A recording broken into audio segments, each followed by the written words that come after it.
This is Obsidian ASMR.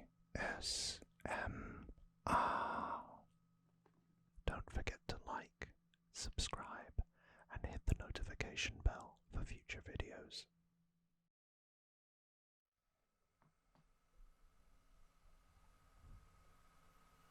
Hey,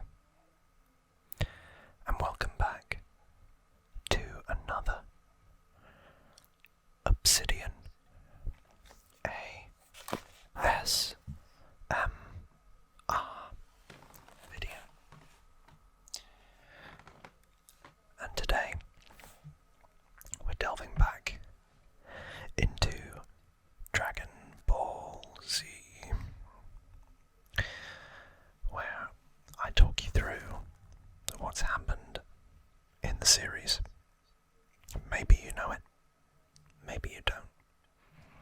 Maybe you're here for the tingles. Maybe you're here to learn more about the series. All are welcome. First things first, this DVD box set was released in, I want to say 2007. Yeah, 2007.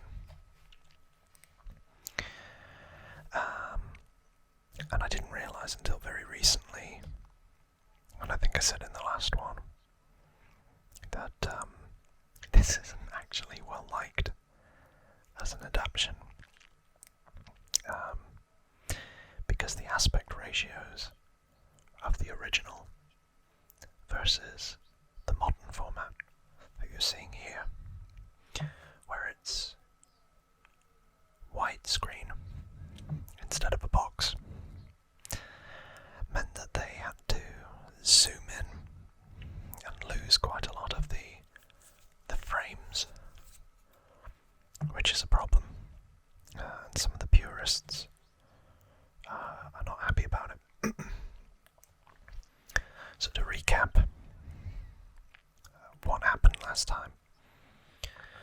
Well, the Saiyans came, and they killed a load of people, and a number of Goku's friends. But they couldn't use the Dragon Balls to wish them back, because they'd already been wished back by that dragon, some of them once, some of them twice. So Krillin, Gohan, and Bulma flew through space in a spaceship to the planet Namek to find the Namekian Dragon Balls. But little did they know, another sinister entity had learned of the Namekian Dragon Balls and wanted to use them for their own nefarious deeds. And that nefarious entity is Frieza, who wants to use those Dragon Balls to wish for immortality. So, that's the scene set, I guess. And now, let's dive into it.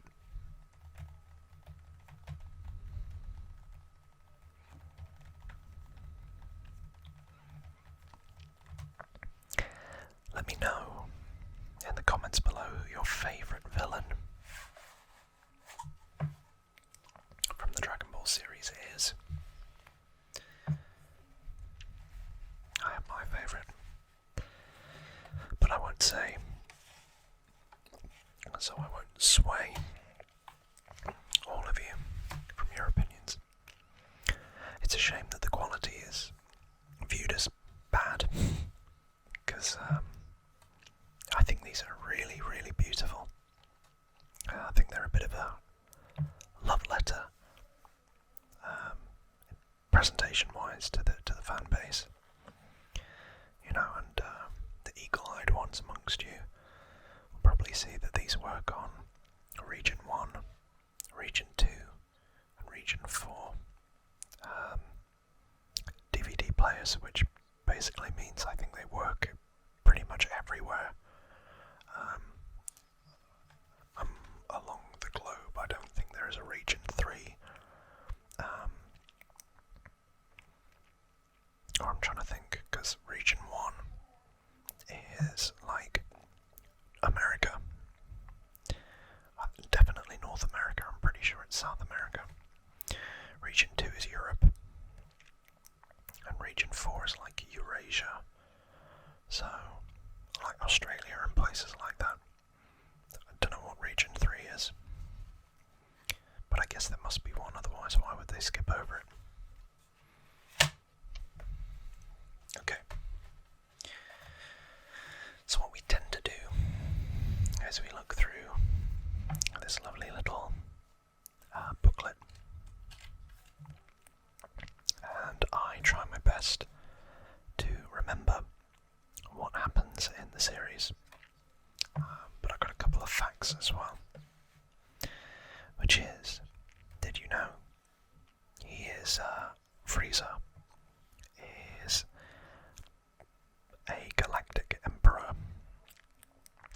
who sends his forces to conquer planets, and after conquering them, to sell them to the highest bidder. And part of his forces were the Saiyans, until they planned a rebellion, and Frieza thought, or saw a vision of a Saiyan rising up to overthrow him, which was Goku. However, Frieza was actually attributed that kind of real estate background by Akira Toriyama, who was the creator of the series, because at the time Japan was having a serious economic crisis related to real estate, and Akira Toriyama famously said that real estate agents were the worst kind of people, and hence why he's trying to make Frieza,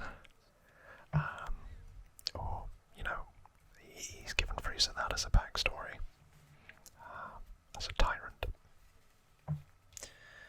So that's the first little fact for you. So if we open this up, we've got Piccolo, Gohan, Krillin, and the Saiyan Prince, Vegeta. Another fun fact, all Saiyans are named after vegetables, hence why Prince Vegeta is called Vegeta, because he's prince of all the vegetables. Fun fact. Then you got Dende, Porunga, or Porunga, the Namekian dragon. Porunga can be summoned after gathering all 7 of the Namekian Dragon Balls. He is more brutal looking than the Earth Dragon Shenron. Also, he has the power to grant 3 wishes, not just 1. As long as the wishes do not exceed the power of the one who created the Dragon Balls, and as long as this creator lives. That creator is Super Guru, or just Guru. Here he is, Frieza in all of his forms. So that's what he looks like when we first see him, which is quite diminutive, and I guess that's reflective of, I guess, the meek stature of real estate agents.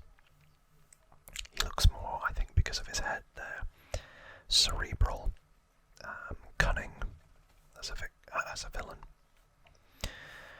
So, it says here, seemingly invincible and power-hungry with absolutely no compassion, Frieza is feared as the most powerful and evil being in the universe, with no rival being even close to his strength.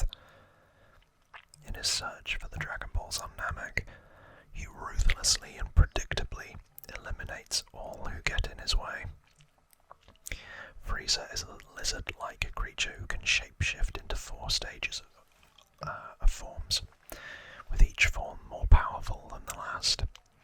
In his first form, Frieza is in a space pod.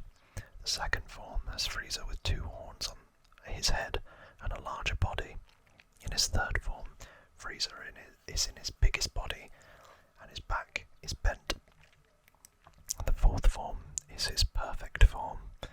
He's in a small body with no angle on his body. Yeah, no angle on his body, I guess. So, I do have a fact about these, which is the third form is actually based off of Ridley Scott's Alien.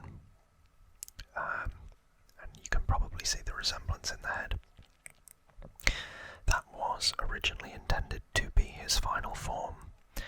However, Akira Toriyama didn't enjoy drawing it because it was so complex, and it took him longer to draw, and so slowed down his process. So the fourth form, as you can see, is a lot cleaner, doesn't have as many details or lines, and it was introduced simply to speed up the production of the manga. And yeah, another fun fact about Frieza is the original voice prior to Dragon Ball Z Kai and everything that came after was a lady. I forget what her name is, I think it was Linda something. But, and that's not uncommon by the way, the Japanese voice actress, or voice actor I should say, I've given it away, for Goku and Gohan is a lady. Masaka Nozawa, I think. I think I pronounced that right. But, so in voice acting, it's quite common for women to voice men or boys. Another example is The Simpsons. A lady voices Bart Simpson.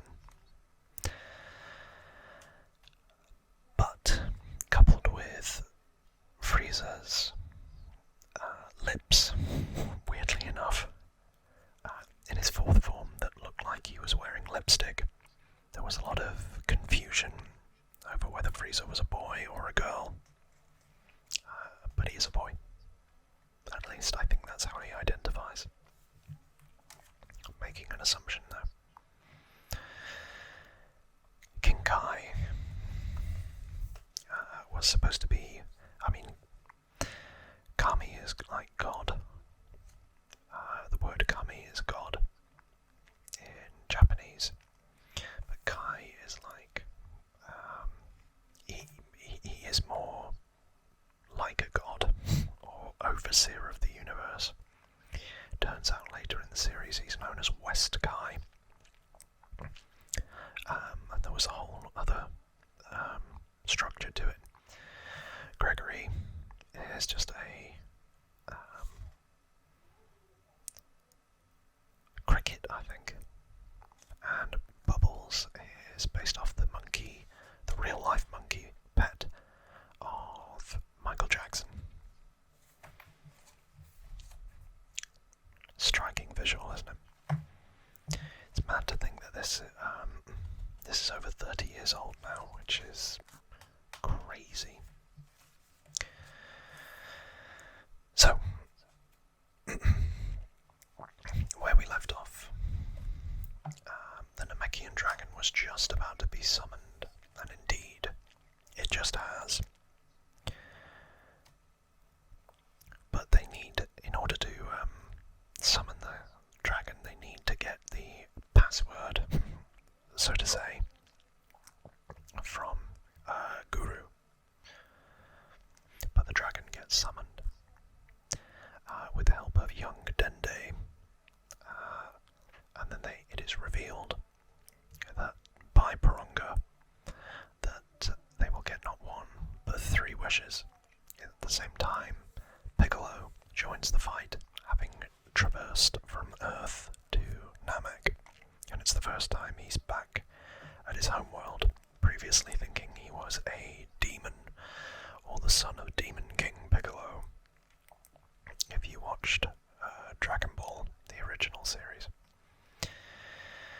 So, what do Krillin and Gohan do? They bring Vegeta back to life. They bring their friends back to life. Whilst Vegeta races to the scene to try to wish for immortality. Sadly, though, it doesn't work out. I think they use the wishes for to bring Piccolo to Namek, and then I think there's something else that they do, but I can't quite remember.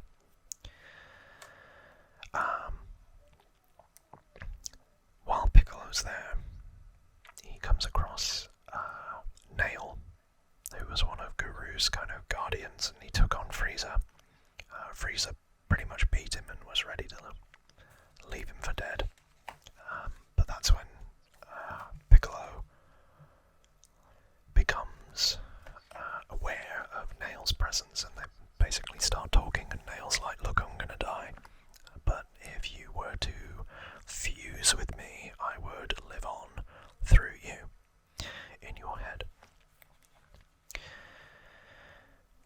So Frieza reveals a dark secret from Vegeta's past, which is basically the Saiyans are now a nomadic race, having had their planet destroyed. And up until now, it was believed that an asteroid destroyed planet Vegeta, and only a handful of Saiyans survived, who were off-world at the time. But it turns out, no, it was Frieza. Frieza blew up the planet. And he's kind of goading Vegeta at that point, and obviously that makes Vegeta pretty mad. At that point, Frieza transforms from his first into his second form. And basically he starts obliterating Krillin. So Gohan, having been the saviour with Vegeta on Earth, and the whole series is a bit about Gohan, really. He has another big fight with Frieza, trying to summon every ounce of his strength to try to save Krillin's life. Meanwhile, back with Piccolo, he does decide to fuse with Nail, and becomes what is known as a Super Namek. So, after that, and after seeing the devastation and death, destruction that Frieza had brought to his homeworld, not that he's ever been there before, but it's still his homeworld, Piccolo decides to go and join the fight, starts fighting with Frieza, and starts to take control of the battle, being able to anticipate Frieza's moves.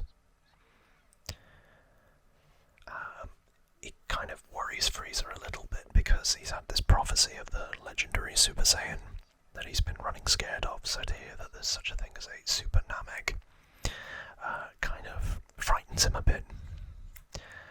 But then, basically, in this episode, he goes from his second form to his third form, and this is what I'm talking about. So it only really lasts 2 episodes. Pardon me. Piccolo can't really keep up with Frieza's third form, and then he goes in overkill and turns up into his ultimate form.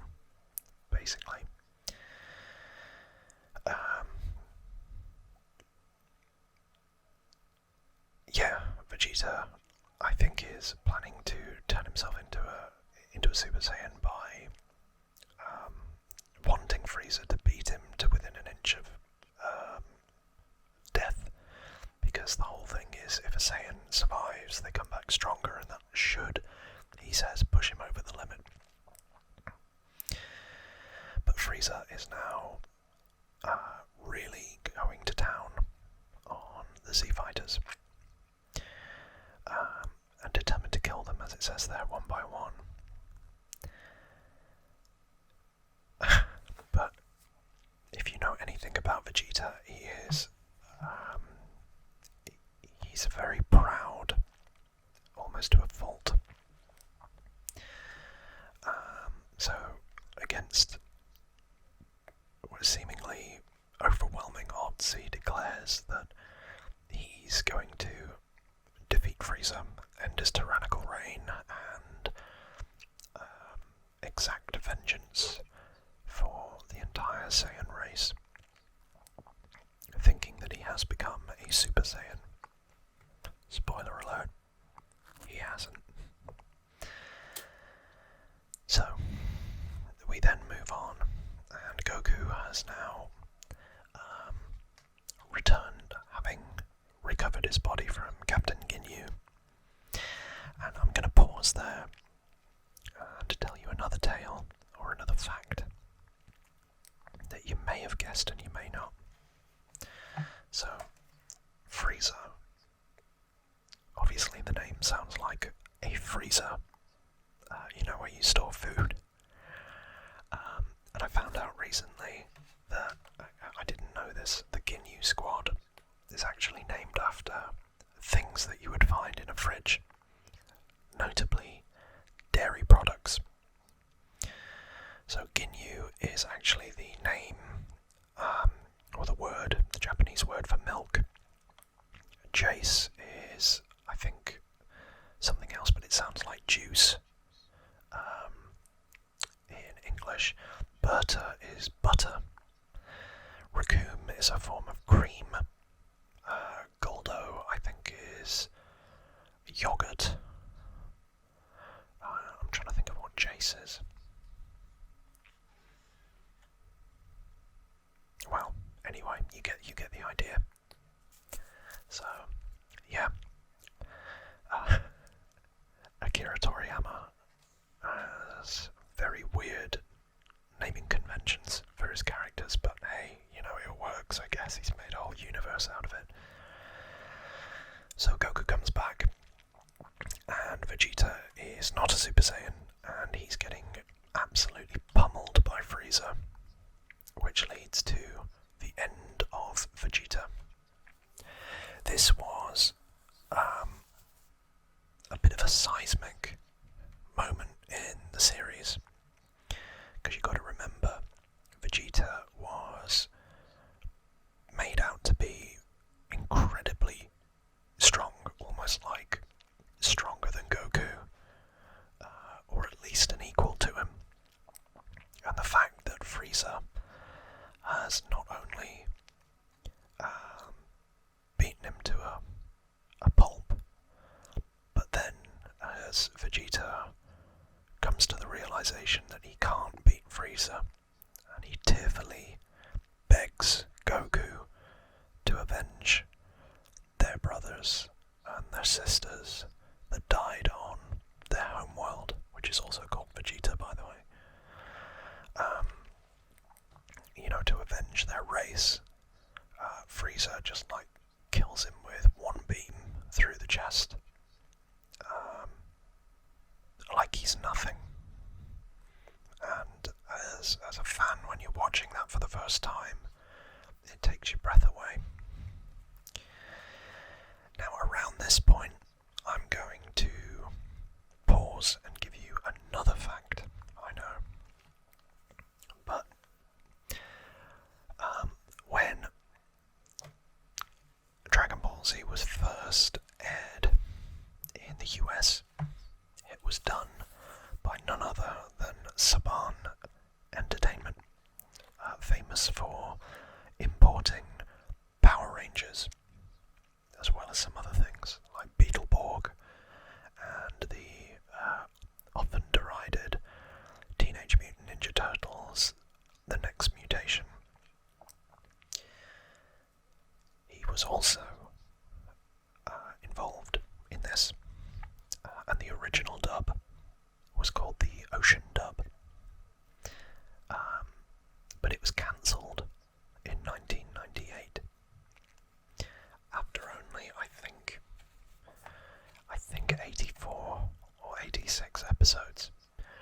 So at that time, this was where it ended.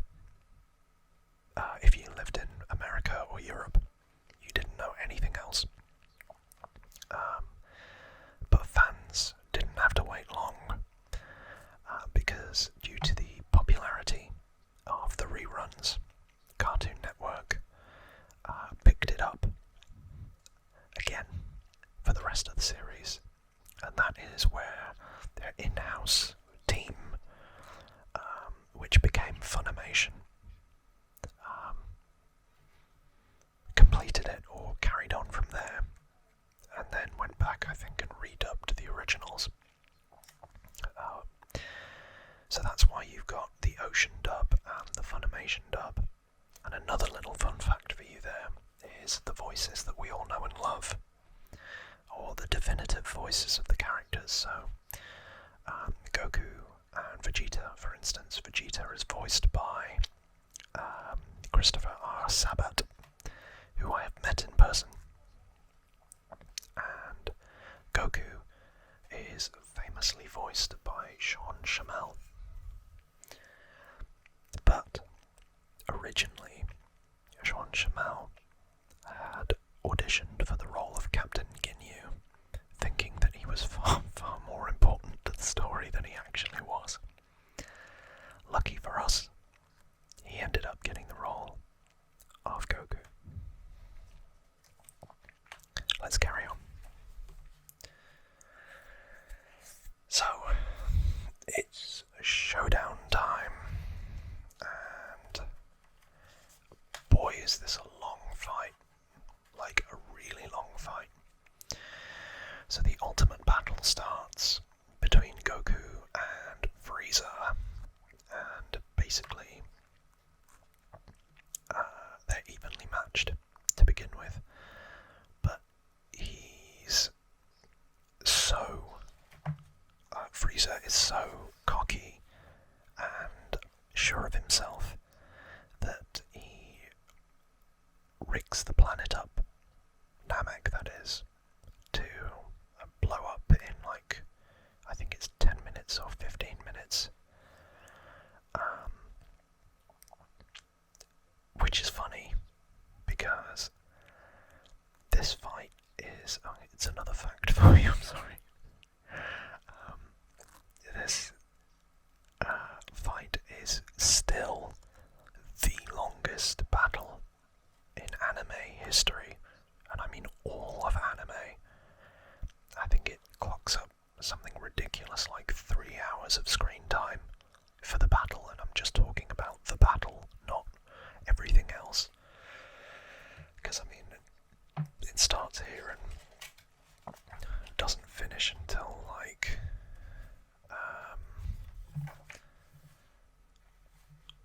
it doesn't finish until like episode 104, and it doesn't really finish until like episode 106.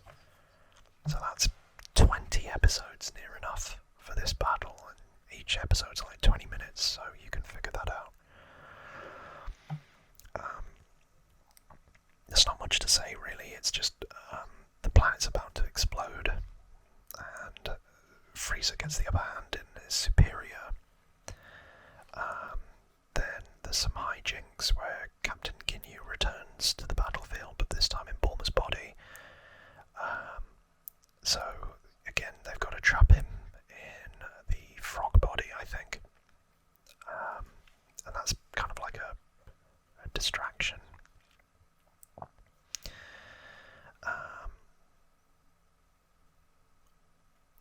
With Bulma trapped in the frog, yeah, I remember that now.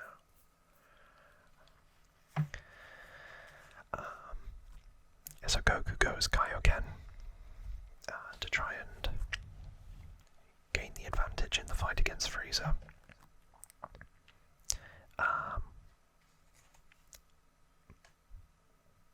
But it doesn't go well, and Frieza's still on top until he has this vision, which is of his people, and you get to see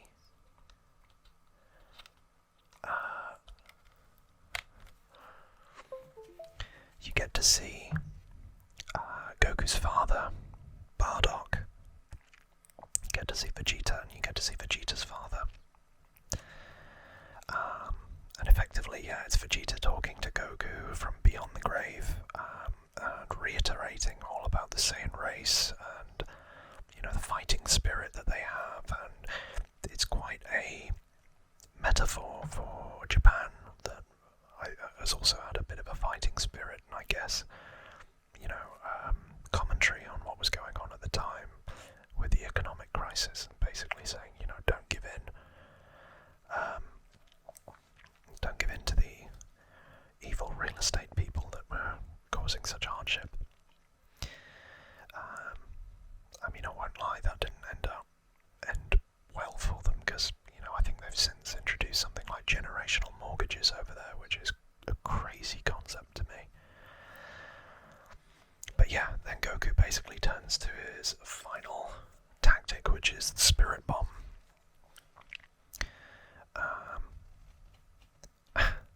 Another kind of hijinks episode where the Ginyu Force have invaded King Kai's planet. So Yamcha, Tien and Chaozu have to put their training that they've been having with King Kai to the test and defeat the Ginyu Force without Captain Ginyu.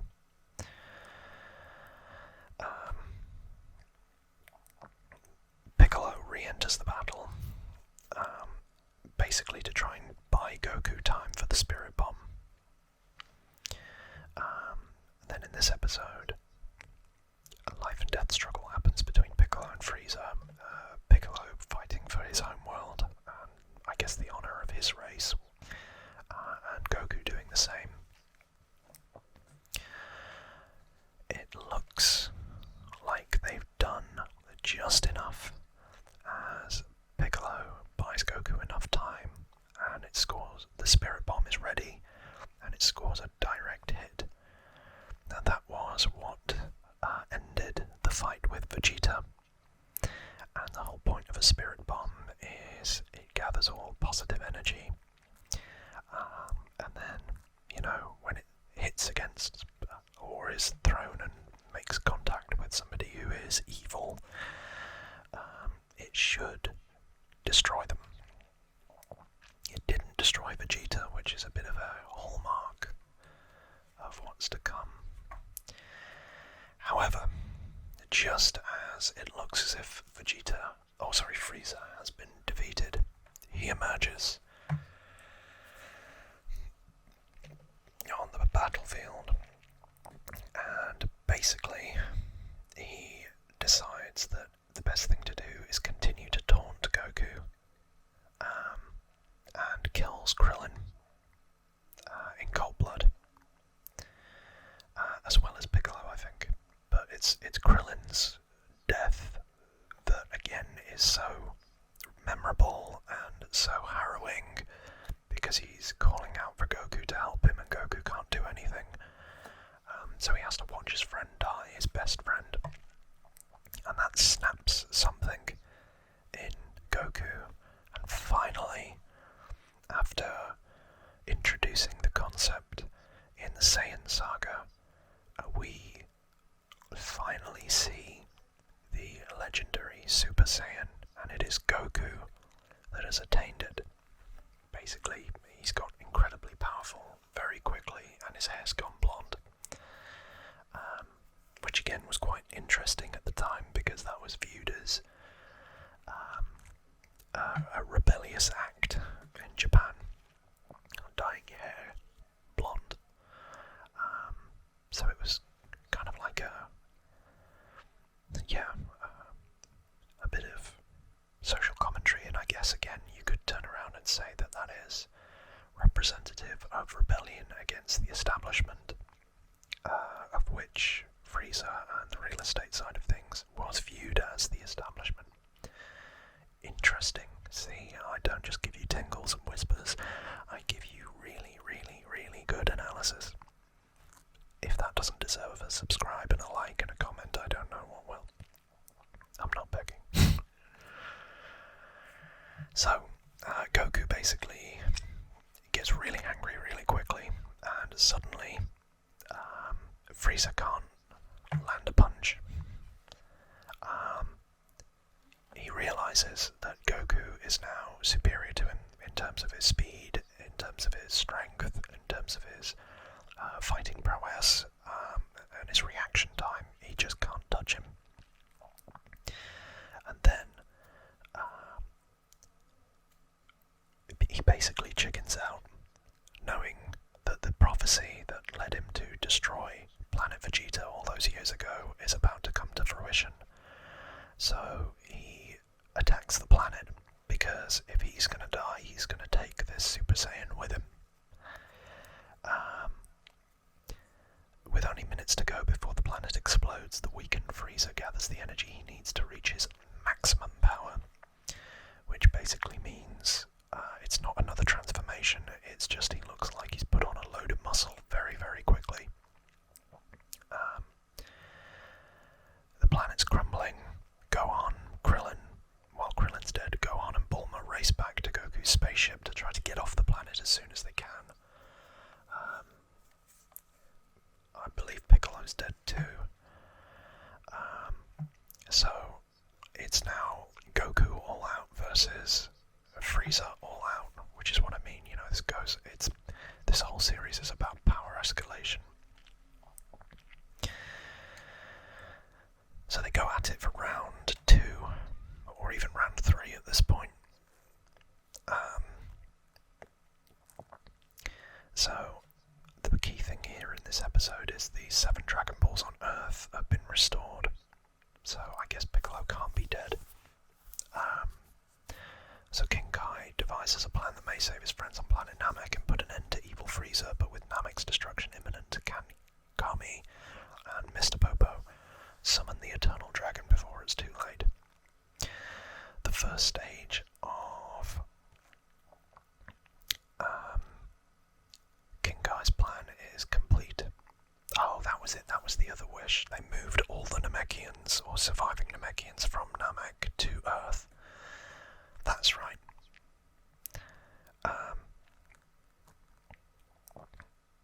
No. That's wrong. It's Kami and Mr. Popo that summon them to Earth and bring them back to life. That's right. Yeah. Oh, sorry. No, I've got it wrong. It said it here. It's been a long time since I watched it. King Kai's plan is to revive Frieza's victims. But basically, Goku just cannot keep up with Frieza at full strength here. So it's all down to Gohan to try and help his father overcome Frieza. So then, because Guru and the people of Namek have been brought back, the dragon has reappeared to grant the last wish out of the 3. That's right. And that is to move all the people that are on Namek back to Earth, or over to Earth for the first time. While Frieza still has his own wish in mind, so he speeds towards the dragon, having seemingly bested Goku in round 3. In this one, now it is just Frieza and Goku on the planet. Everybody else, including Gohan and Bulma, have been wished to Earth, so they're safe. So it's literally those two on, as it says here, duel on a vanishing planet. The planet's about to explode.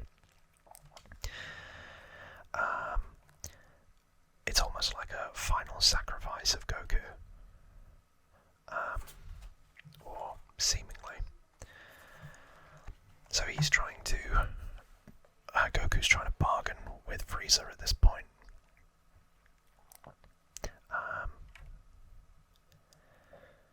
Saying, you know, they're both going to die, etc. And then Frieza launches a Destructo Disc to take Goku out. Again, lashing out in a blind rage and launching a reckless volley of attacks. But Goku's got him beat at this point, until the Destructo Disc actually, Frieza's own Destructo Disc, cuts cuts him in two. Now, at that point, Goku's about to walk away and decides to be benevolent as always, and gives Frieza enough energy to get himself off the planet and to survive. But Frieza uses that energy to fire one final blast at Goku in an act of defiance, which Goku returns in kind, basically sends it back at him,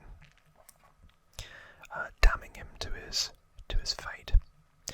Then episode 106 is where Goku tries to get off Namek, but the last shot that we see is him going up, or the planet about to explode, or in the process of exploding, and Goku yelling into a white void.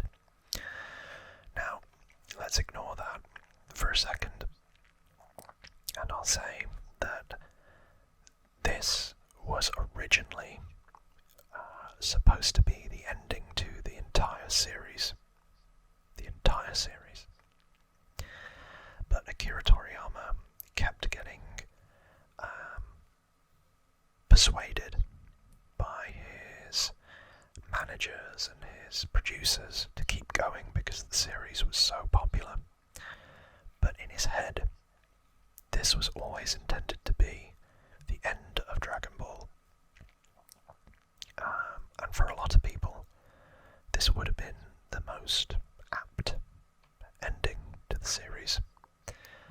And then, as you'll probably find if you watch my future videos, there was a recurrent theme of every saga that went by after the big bad had been defeated. That was supposed to be it.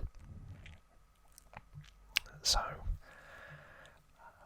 at this point, Toriyama was kind of tired and a bit sick of the pressure, and just wanted to leave his creation where it was.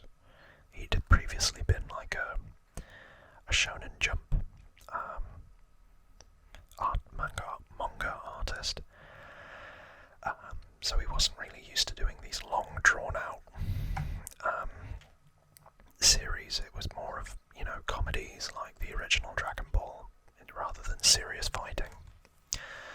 But as you probably gathered there, they persuaded him to continue, and this episode reveals that he's still alive because Porunga can't bring him back to life because he's not dead. So the question remains, if he is alive, why hasn't he come home? And that is where we leave it. Now, I hope that you've enjoyed this, and I've tried to pack it with as many facts as I can think of. Thank you so much for the support. I really hope you turn up for the next episode in this series, because we're getting into my favourite arc of the entire show, but I won't give any spoilers away. Thank you so much for watching, and thank you so much for all your support, and hello to all of my new subscribers, and as always, I want to say this is our channel, not just mine. It's not a channel without all of you. And with that, as always,